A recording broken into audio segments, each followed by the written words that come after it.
I want to begin by thanking all of you, because I know you have busy lives. But for a lot of people, your lives are busy, what would they concern are trivial concerns, right? Your life is busy worrying whether you're going to get the next homework assignment done. Or your life is busy worrying whether you're going to make the next car payment. Or your life is busy worrying whether you're going to find the next boyfriend or girlfriend. And for a lot of people around the world, these are not the type of concern that they face on a day-to-day basis. Their concerns are more mundane. Their concern is, will I be able to feed my kids today? Their concern is my sister or brother going to die from malaria or from tuberculosis? Diseases that we don't even think about in the United States. And today, I want all of you to think a little bit about these people. And first realize that you live a rather comfortable life compared to billions of people on this planet. And secondly, think about whether we owe the global poor anything. Now, we're going to have two speakers today, and we're going to approach it in two very different ways. Me being the kind of the cold, calculating economist is going to think about how helping the global poor might benefit us in the United States. And Nils, being the warm-hearted philosopher, is going to focus on your moral obligation. And he's going to question whether you have an ethical obligation to help poor people. So we're going to provide these two different perspectives, and by the end of the presentation, we'll try to integrate those two things together. So I'm going to try to answer a couple of basic questions. The first one may seem a little odd, but an economist would first ask, do poor people need help? Do we need to help people in poor countries? All right. The second question is, well, forget helping them, are we actually harming poor countries? Is there something about our policies that is harming people in poor countries? The third question is, how can we help poor countries? So if we decide, okay, we want to help poor countries, and this is our obligation, how can we do it? What's the best way to do it? And the final question that Nils Rauhut is going to address is, do we have a moral obligation to help these countries? Is this just not something that we should do out of our own desire to improve our economic well-being, but is there a moral obligation to help other people in other countries? Okay?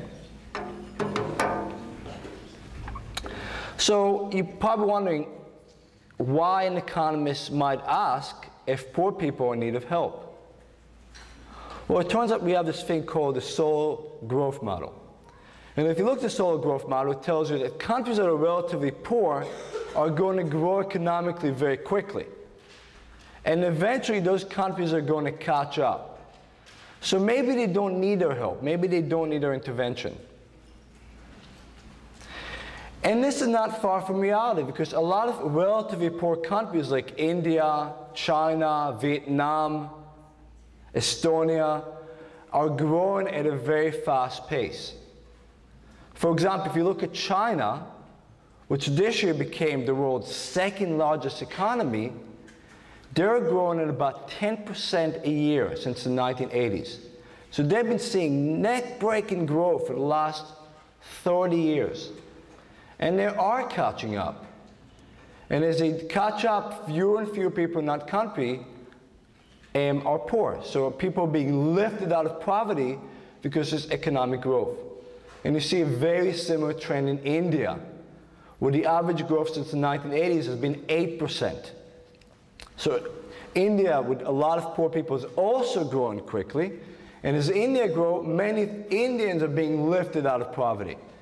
And all around the world, there are countries that are successful at growing.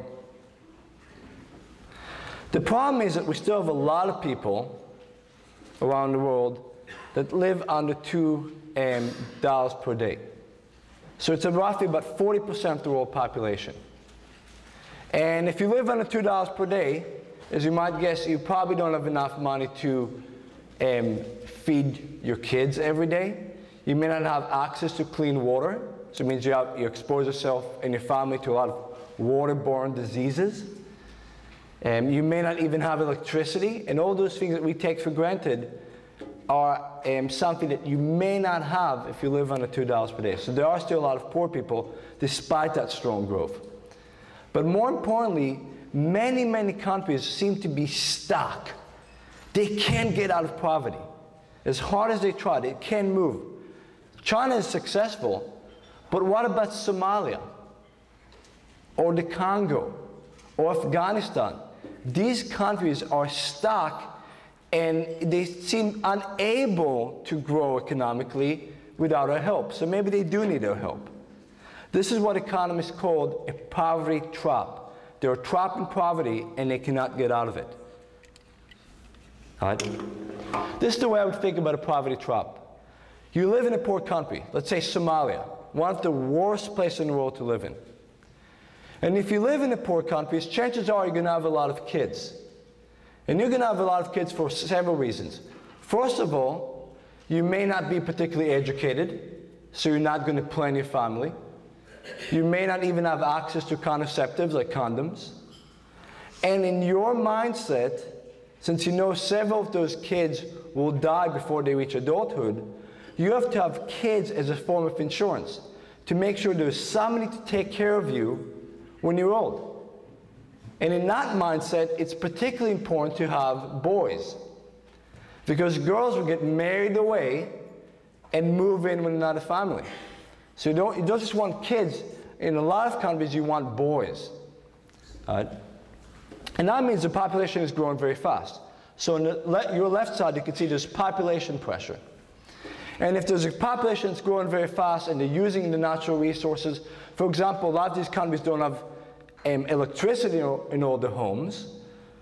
And in fact, if you took a satellite picture of Africa, you could call it a dark continent because you don't see a lot of light at night. A lot of places don't have electricity. So what you do is you go out and you cut down wood so you can heat your home. Or so you can cook because your house doesn't have electricity. So the more population you have, the more pressure you have in the environment. The more you cut down the forest, the more you use the soil and degrade it. And if that happens, it leads to poverty. So it's like a closed circle. But more population pressure also means corruption and conflict. If you look at Africa, there are a lot of different tribes in Africa. And as the population grows, you have conflict over limited resources. One of the most limited resources in the future is going to be water, and people are going to be fighting over it. So as the population grows, it creates more pressure. And more pressure and conflict and corruption leads to poor institutions, corrupt governments, lack of roads. Poverty also leads to lack of education.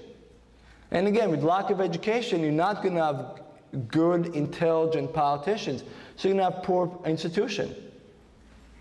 And that leads to lack of investment. Because who wants to invest in a country that has civil war, no roads, lack of electricity, limited communication lines? So with no investment, there's very little growth. And that's what we call a poverty trap. So we can help poor countries, but I want to go one step back and ask, are we harming poor countries? Or is something that we're doing that's actually harming these poor countries? And there are a few things that we do that are harmful for the global poor. For starter, we have very uneven trade policies. We have our trade partners.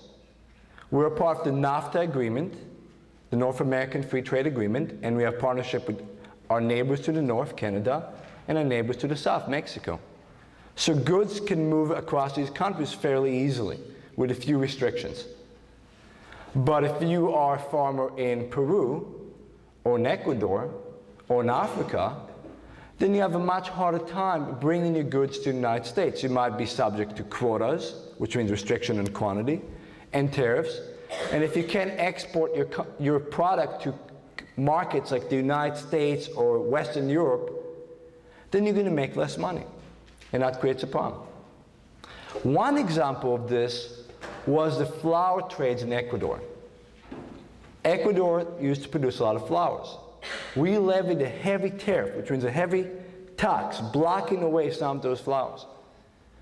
Well, if you can't produce flowers, what do you think farmers in Ecuador are going to produce? What do we get? What are some of the products that we get from Ecuador?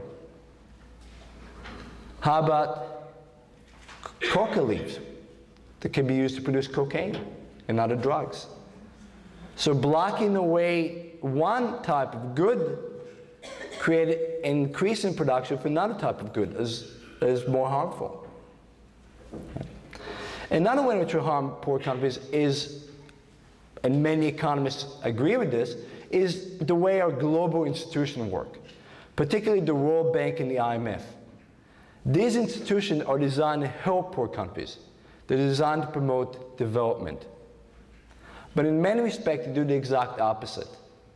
Because when a country is in trouble, like Thailand back in 1997 during the Asian crisis, or Argentina in 2000, instead of going in and saying, well, let's just give you some money, let's reduce your debt, let's help you get out of this, what the IMF will do is come in and say, we'll give you a loan, but you're going to follow these conditions. And those conditions include reducing government spending, and those conditions may include closing some of the weaker banks and opening up yourself to trade. So now you have all these goods from the West are going to flood your country. And in the long run, these policies may make sense, and there's something that economists generally agree with, but when a country is hurting and we call upon this country to reduce its spending, and we call upon this country to open its market and let its market get flooded with Western product, then that's going to hurt the country in the short run. And that's something we need to think about. Right? And the final thing that I want you to think about is when we think about illegal drugs, like cocaine or heroin or all these drugs that we consume in the United States, what we do is we tend to think of it the wrong way. We say, well, you know, Colombia is producing all that cocaine and it's getting to the United States. It's their fault. Mexico is trafficking all these drugs across the border. But you can think of it the other way. Our demand is causing a lot of problem in those countries. Right? For example, in Mexico, I've seen a huge wave of violence. And since the Mexican government declared war on drugs, it's estimated about 20,000 people were kidnapped. Many of them were immigrants from other countries. Right? Thousands of people were killed. And why are these people dying? A lot of it has to do with high demand for illegal drugs in the United States. So our consumption is also harming these countries. Right? So maybe it's not just a question of whether we need to help these countries, maybe we should stop hurting these countries with our policies. Okay? Now, we'll get to the question of whether we're obligated morally to help these countries in just a minute. But before we get that, let's talk about economically, how can we help these countries? Right. Well, a good start is if we sit down and figure out there are harmful things that we do in these countries, maybe we should stop those harmful policies. Maybe our regional trade agreements, which help Canada and Mexico, are hurting other poor countries that would like to get our product over here. Maybe our trade policy should be more equitable. Or maybe the World Bank and the IMF don't have to force these countries into structural adjustment, which is very painful for these countries. Maybe you can use a softer approach. Right. Another thing we can definitely do for these countries is forgive debts. A lot of these debts came from the 1960s and 1970s. And if you know a little bit of economic history, there was a lot of inflation in the 1970s, and those debts, which were low interest rate debt designed to help these countries develop, suddenly had a high interest rate, which means that countries paid a lot more to service their debt. It's estimated that by 2002, the developing world, right, poor countries, paid their initial debt 7 times over just by paying interest on the debt. So maybe it's time to say, well, they paid enough and we need to reduce that debt. Engage in more debt forgiveness, which we do to some extent, but we can expand on these programs. Right? Another problem is the way we help these countries. A lot of Americans have the misconception that the US government goes out of its way to help poor countries.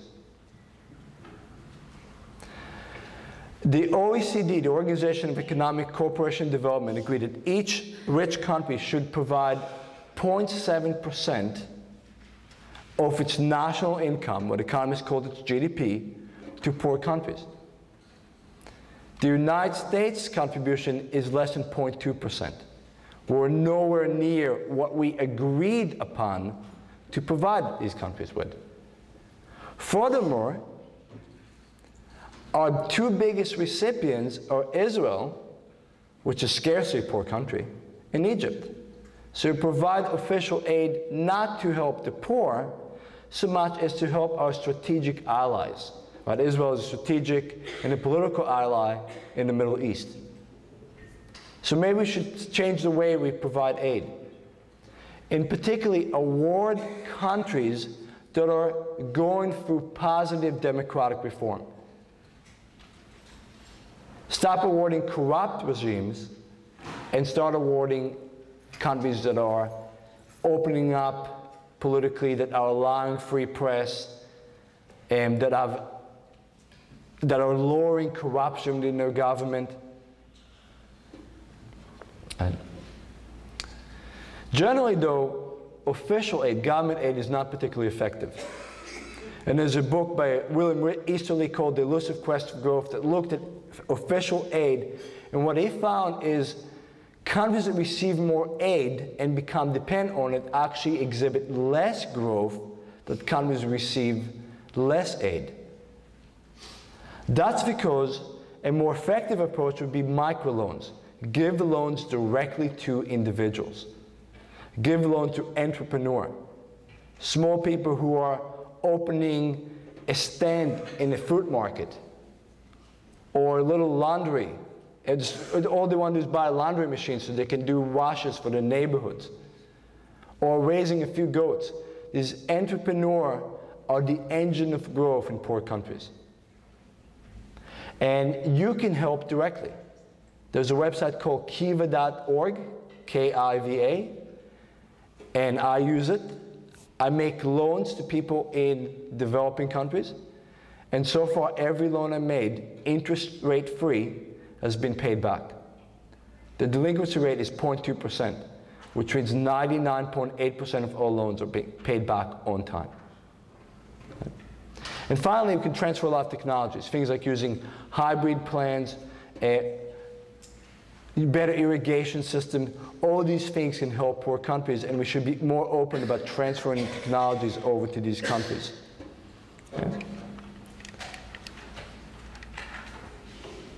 Okay. So if we look at this graph, and this is something we talked about before, here you can see the contributions as a percent of GDP, and I'm going to walk over here a little bit where you can look at, because these letters are very small. But the most generous of the rich countries is Denmark. Denmark contributes roughly 0.8% of its GDP. This is official aid, not counting individual contribution, which is where Americans are very generous. And there are other countries like Sweden, the Netherlands, generally the Scandinavian countries are very, very generous with their official aid. And you can see all the way on this side, Just one step above Italy is the United States, contributing only 1.16% of its national income in official aid, which is well below the commitment that we made internationally to contribute 0.7% of our national income. So we are nowhere close to the goals that we set for ourselves and the goal we agreed upon with other countries in the OECD. Okay, so I'm gonna skip the rest of the information here, and I'm gonna get to the important part of this presentation that Nils will address. Actually, let me do it. One more thing. Are we going to benefit from helping poor countries? Before we move on, I want you to think about this. Why would helping poor countries help us? For one thing, poor countries can be a source of investment. We can invest in these countries. And they can also be a trade partner. They can buy our product. Think about China or India. China has 1.3 billion people.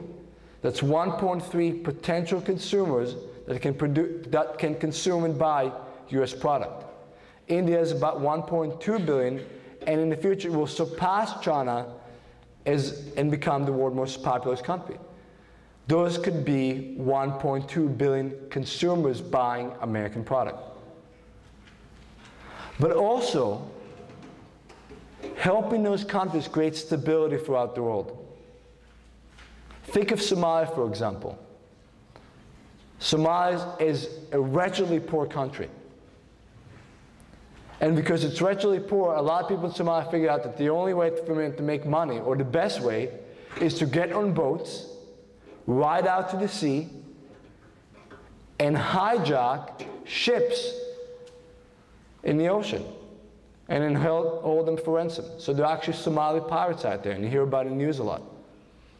If that country was more politically stable, and that country has not had a true government in several decades, if it was wealthier, people would see better alternative.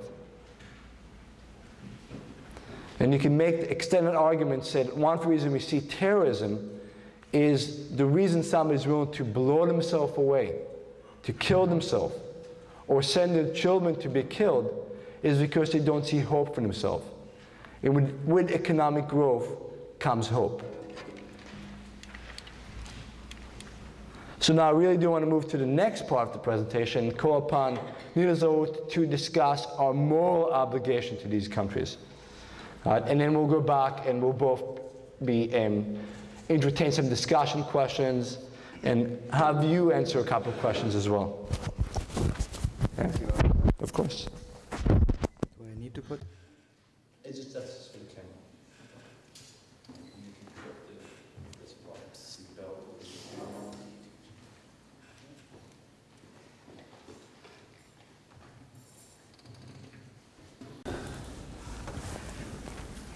Thank you, Yoav, for setting me up nicely. I'm really more focused on one specific question, namely the question, what do we as individuals, you, I, everybody here, owe, if at all, to people who are very, very poor in the world?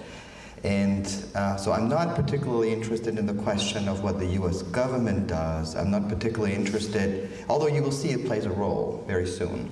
But before I get going, let me ask you the question, how many of you think that you're morally obligated to give to the poor in the world? Okay, all right, that's not bad. Can I have the opposite? How many of you think that you have no moral obligation? Okay, all right. And even for those, so you see there are some questions here, but even for those who believe that they are having a moral obligation, the further question arises, how much do you have to give, you know? So these are the kind of questions I'm interested in, and I would like to tell you a little bit about how philosophers think about these questions. Where do I click on this, Yoav? What's the bottom left? Okay. Let me first talk. It's underneath the circle. Oh.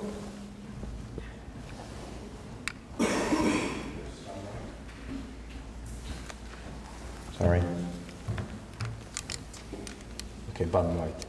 Bottom right? No, you go back. There you go. All right, perfect. So if you look a little bit, I'm first of all interested, now I want to go back. Here. What are moral obligations? Because if we say that we have these moral obligations, we need to know a little bit more about a moral obligation. A good example of a moral obligation is promise making, right? If you promise somebody to do something, you have a moral obligation to do it. And that gives you a very strong reason to perform that action. Similarly, if you sign a contract, you know, if you work for somebody, you sign a work contract, out of that contract comes an obligation for you to actually perform certain kind of work. What is interesting about moral obligations is that they normally require that we do something.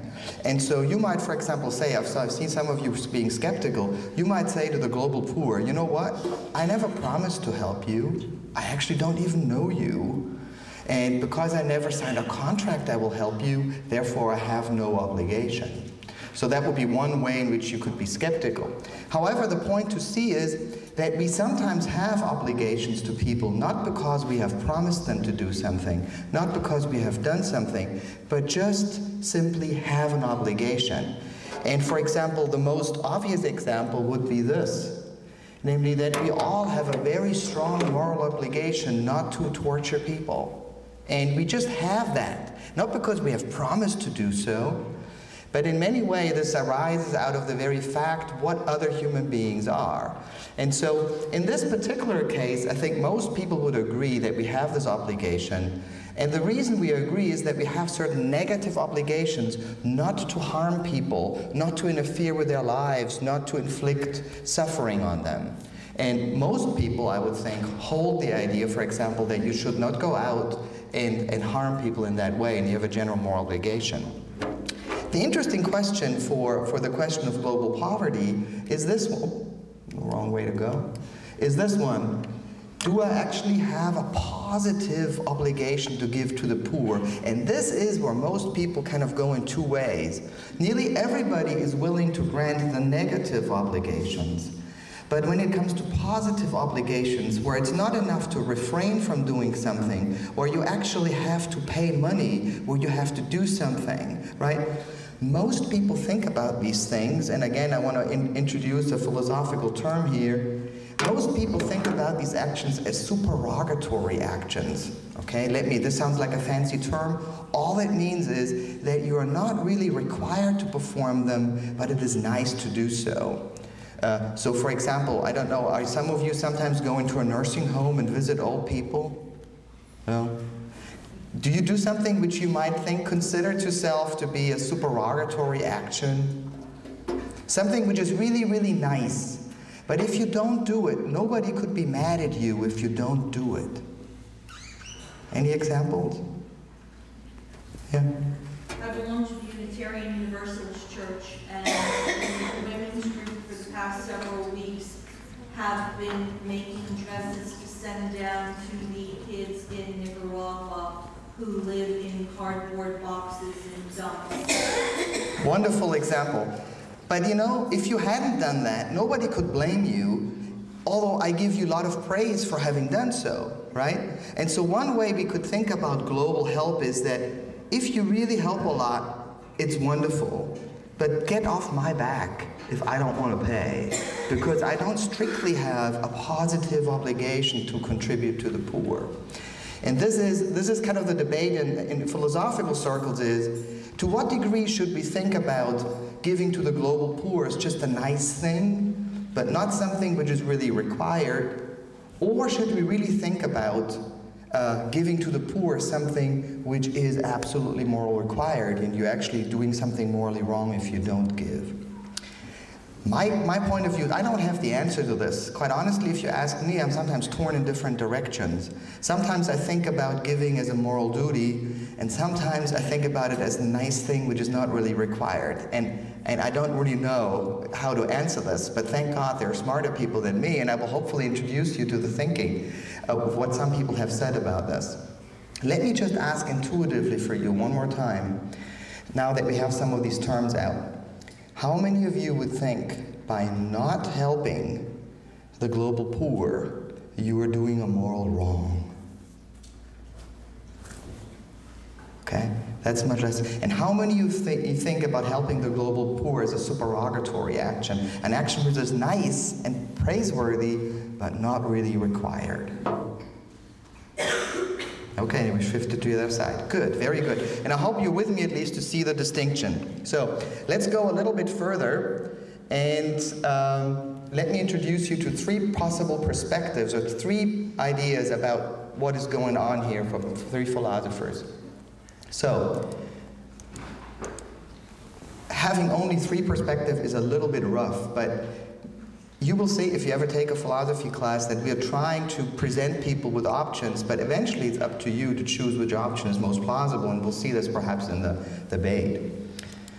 One position was taken by Peter Singer, an Australian philosopher who works at Princeton, and I will try to tell you why he thinks that it is very, very much morally required to give to the poor. And we'll take a look at his arguments and his reasons. A second position is by Thomas Pogge, who works at Yale University, and who also has a reason to. They two pretty much agree that giving to the moral poor is morally required. But why we are morally required is different in the two cases. And then the third perception, I don't attribute to anybody, but I just want to have a skeptical position out there. This is kind of the position that giving to the moral poor is only supererogatory. And I give you a couple of reasons, although I don't have enough time to go into them very much, but we perhaps can highlight this a little bit more in our discussion. As I said before, there are many other positions on this, but I've highlighted on these in many ways because these two fellows are very well known and some of the worries are very well known contemporarily. Just to show you that there are other positions of other philosophers on this question. I have an example from Thomas Aquinas here, and here's what Thomas Aquinas tells us about our obligation to the poor. Take a look yourself.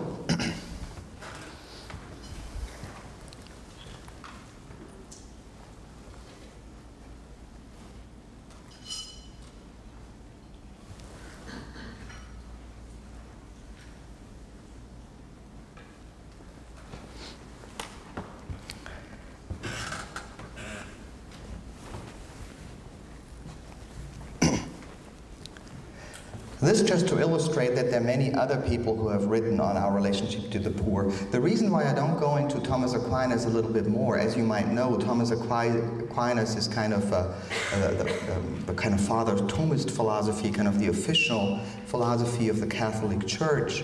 And in that sense, he's of course very much shaped by Christian beliefs. But there used to be a time, certainly in the Western world, where I would not have to argue the point that one way in which you show your moral character is in your relationship to the poor. However, in some ways, this strikes us now perhaps a little bit outdated. But nevertheless, it is certainly there. I just throw this in order to show you that at least if you go through the history of philosophy, this question of what we owe to the poor has certainly been on people's minds.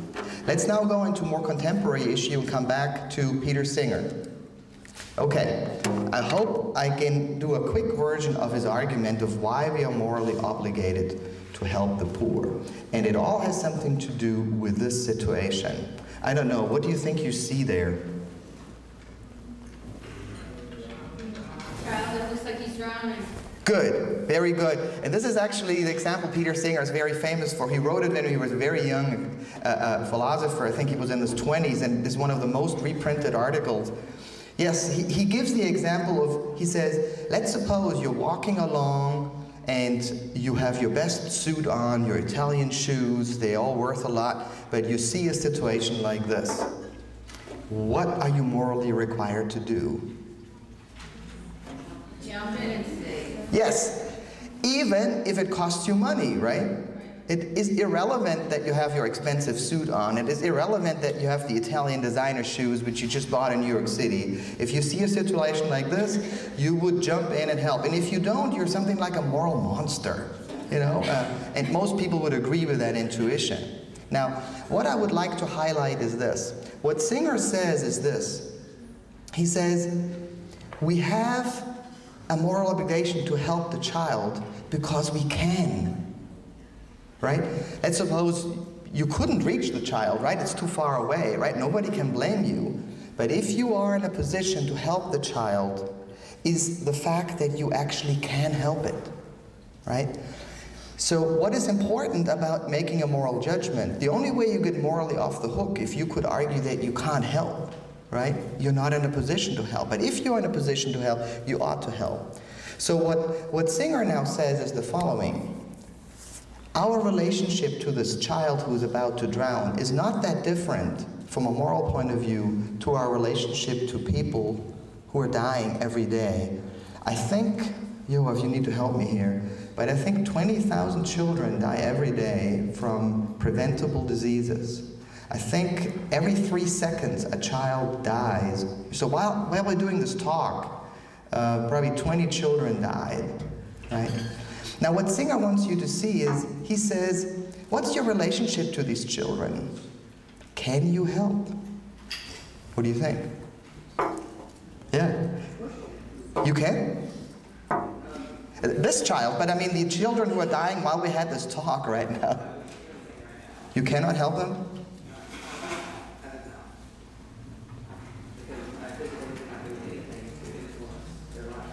You cannot. Nils, repeat what we can't. Oh, you can't hear what he said? I'm so sorry. I think he said, you can help this child, but you cannot help people who are dying in the third world? Is that right? Not right now. You could, potentially. Okay. Prevent children from dying in the future.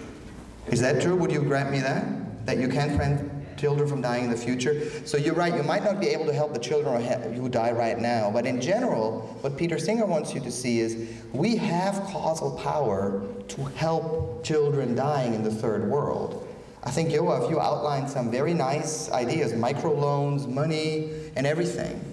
What is interesting about Singer's argument is he wants to argue, if you think you're obligated in this case, you also should think you're obligated in the other case. Just because somebody dies far away does not mean you're not in a position of moral obligation, provided that you can help. But Singer says we have the power to help. There are so many help organizations, which actually help the plight of them. What is even more interesting is that Singer thinks, here's the question, how much you should help. Singer's point of view is you should help with all your discretionary income. Though, for example, you need also some money for food, right? Granted. You also need some money for housing, granted. But all the money you spend on movie tickets, all the money you spend on a vacation, that's discretionary income. And Singer thinks that that money really should be used towards helping people survive. So, from Singer's point of view, your moral obligations are very stringent. Each time you spend, I don't know, somebody told me today in my class that the new FIFA World Cup soccer game is coming out. Did you know that? And that costs like $55.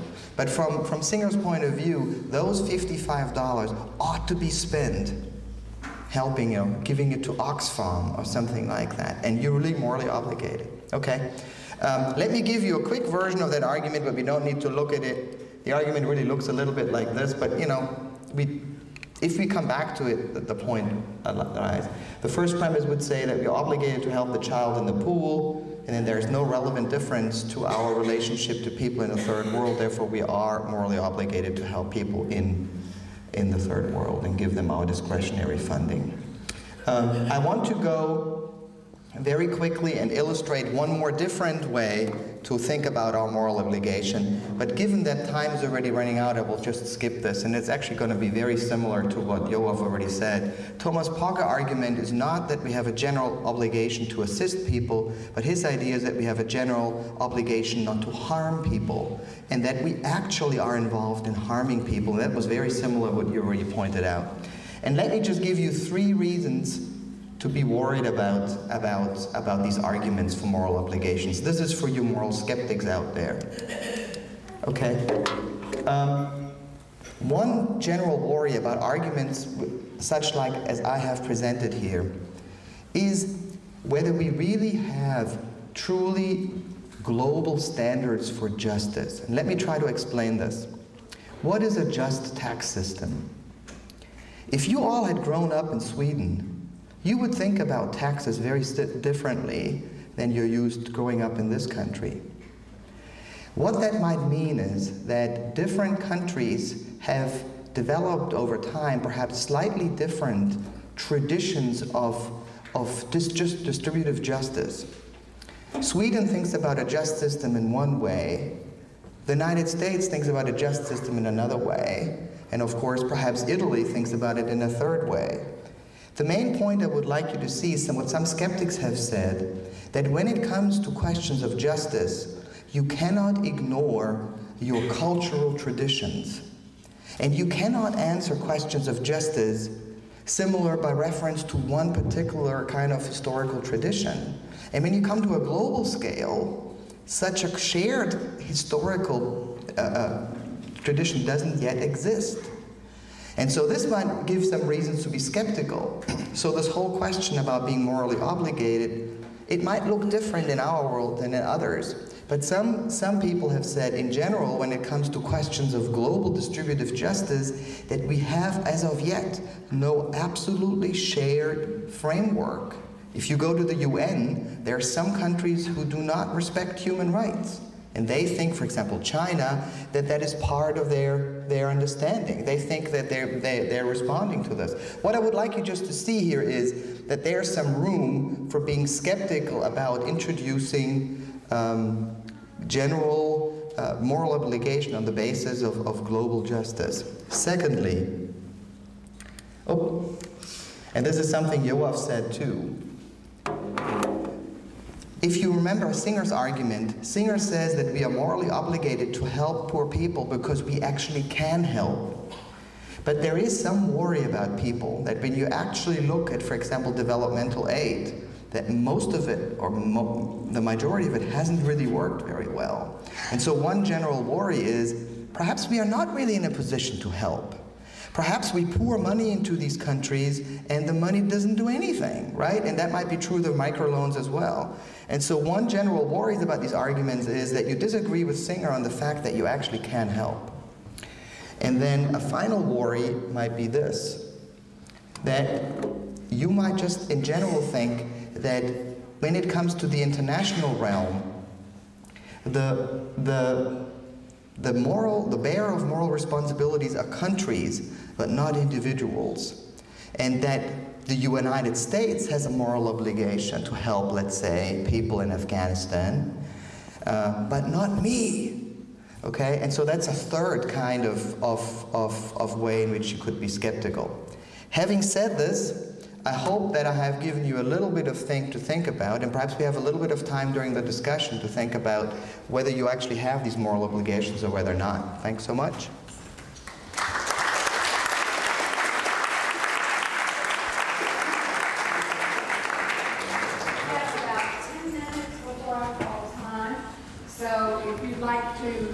Engage in for the minutes.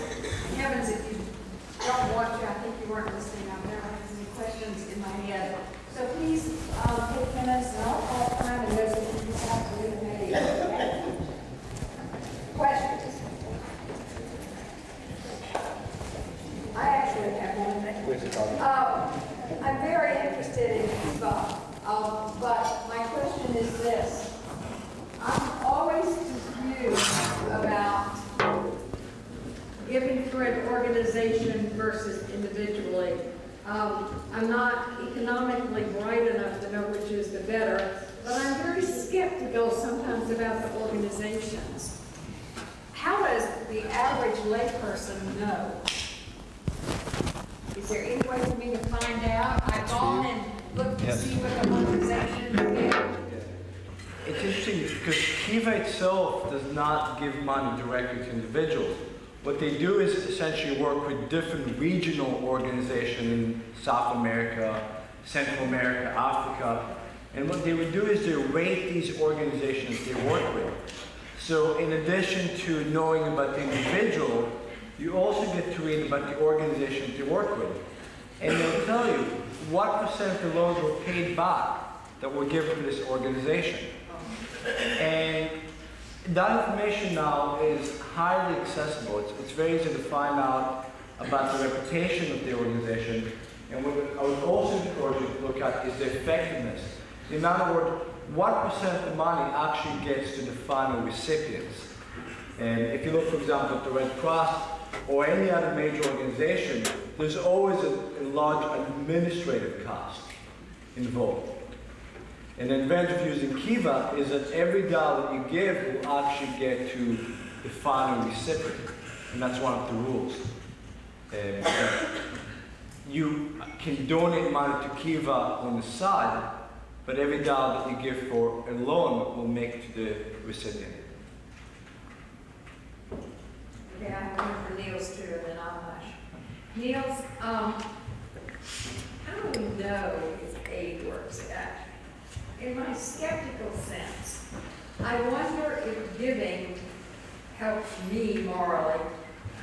And I can say, wow, I've given, okay, but how do I really know? I think the best answer I've heard to this, or you can hear me like this, right? Huh? Can you hear me like this?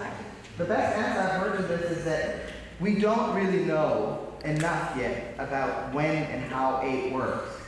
But if you are really worried about this, there's many research being done where people actually do experiments, you know, in a good scientific setting. They're set up certain ideas, and we're learning more about how aid effectively works.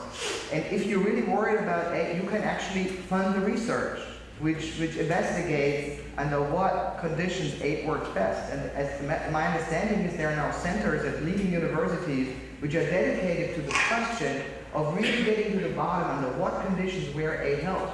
So if you're worried about it, I would think go for funding the research. And then you know at least you're doing something very useful, because as time goes by, I would think you're probably going to learn more about it. And certainly we have, you know, in the 60s or so, people were very blue-eyed about when aid works. But I think now we have become much more experienced in making good judgments, what kind of projects to fund and how to fund them and how to have lasting impact in these countries. And so that would be my response, is to kind of go and fund research. You know, they need lots of money to do that too. I must say that I frequently worry that I give so that I can say to me I've done the right thing morally. And I do worry about that, satisfying me instead of others. I think you need to start distinction between aid that makes people more dependent and aid that makes people more independent. For example, if you give somebody a loan, they have to pay it back. And if they have to pay it back, it means they have to engage in some sort of productive activity. And if you look at Kiva.org, you'll have all these different stories about individuals and what they want to invest in. For example, I gave mine to an individual who bought a couple of washing machines. And then she did the washes to a lot of people in town. And then she used that money to pay the loan back. And she did it within 7 months. She paid back all the money that she borrowed, which was only $700, but for her that was a lot of money. And that is the type of help that makes people more independent. Whereas if you just provide money for food, let's say every time you walk down the street, you give a homeless guy $5, you just made that individual dependent on you. And if for some reason you run out of income or you move to another town, then that individual's in trouble. So think of, what is your money doing? Is it making people more economically dependent or more economically independent? I think we have one more question, then we'll call time. Whenever you asked if you're morally obligated to give to the global poor, I didn't raise my hand, but I do feel you're morally obligated to give.